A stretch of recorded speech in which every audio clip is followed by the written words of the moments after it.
Hello అండి.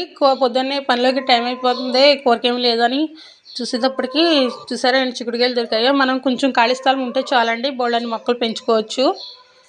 చూసారా నేను ఇక్కడైతే చిక్కుడుబాత పెట్టానండి. చిక్కుడుబాత అయితే చాలా పెద్దగా అయింది.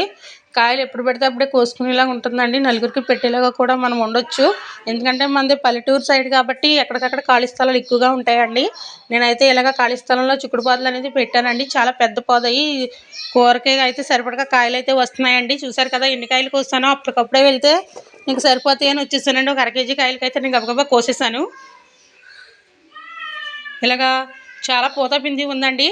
మనకైతే ఇలాగ ఖాళీ స్థలాలు ఉంటాయి కాబట్టి చాలా అందరూ కూడా ఇలా వంగ మొక్కలని చిక్కుడు మొక్కలని పెట్టుకుంటే చక్కగా మందులు గట్ట వేనికాయలన్నీ ఇలా కోసుకోవచ్చండి. చూసారు కదా గెలకాపు అయితే దిగింది.